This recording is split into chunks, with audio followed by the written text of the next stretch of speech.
Praise the lord. నేటి వాక్య ధ్యానము లూకాసు వార్త 18వ అధ్యాయము 1వ వచనము. వారు విసుగక నిత్యము ప్రార్థన చేయవలెనని ఆయన వారికి ఒక ఉపమానము చెప్పెను. విజ్ఞాపన చేయుటలో విసుగునందుట సామాన్యమైన విషయమే. మనం ఏదో ఒక విషయమును గురించి ప్రార్థించుటకు ప్రారంభిస్తాము. ఒక దినము, ఒక వారము, నెల వరకు మన మనవులను దేవుని దగ్గర ఉంచుతాము. వాటిని వెంటనే దేవుడు నెరవేర్చలేదని వెనుకకు లాగివేసుకుంటాము. విసిగిపోయిన వారమై ఆ విషయముల గురించి ఎంత మాత్రము మరలా ఎత్తము. కానీ ఇది చాలా పొరపాటు. ఇట్లు చేయటం వలన మన జీవితమునకు గొప్ప ప్రమాదము కలుగును.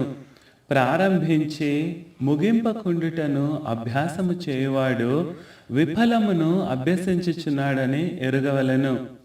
అలాగే ప్రార్థించుటకు మొదలుపెట్టుచు దానిని ముగింపని వాడు ఫలితమును కనుగొనలేడు.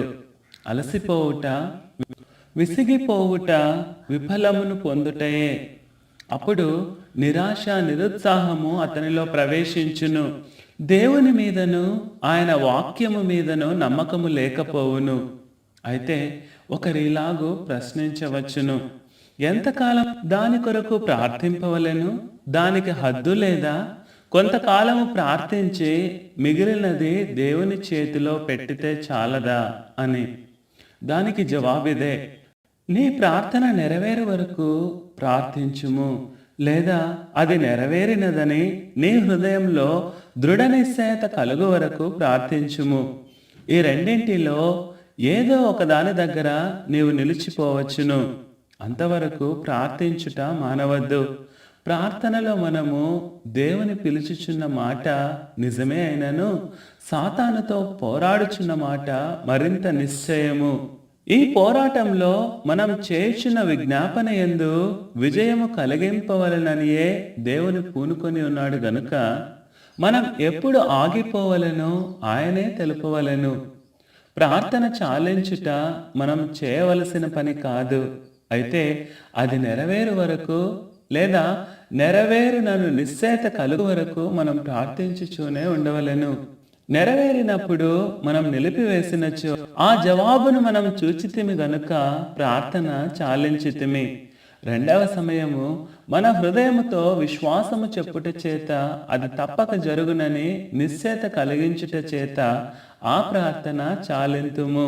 మన ప్రార్థనాభ్యాసము అధికమగు కొలది మనం ఎప్పుడు, ఎంతకాలము ఒక విషయమును గురించి ప్రార్థింపవలెనో, ఎప్పుడు చాలింపవలెనో మనకు తేటగా తెలిసిపోవును.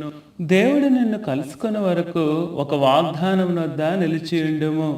ఆయన చేసిన వాగ్దానముల మార్గము గుండా ఆయన మరలి వచ్చును కనుక అక్కడనే ఆయన నిన్ను తిరిగి కలుసుకొనును. నేటి ప్రార్థన. పరలోకమందున నా తండ్రి, విసుగక నిత్యము ప్రార్థన చేయు భాగ్యమును నాకు అనుగ్రహించుము. విశ్వాసముతో విజ్ఞాపన చేయుటకు కృపజూపుము. అట్టి ధన్యత వాక్య వినుచున నీ ప్రియబిడ్డలందరికీ అనుగ్రహించుమని యేసుక్రీస్తు ప్రభువారి అతి శ్రేష్టమైన నామంలో ప్రార్థించి అడిగి వేడుచున్నాము తండ్రి. ఆమెన్.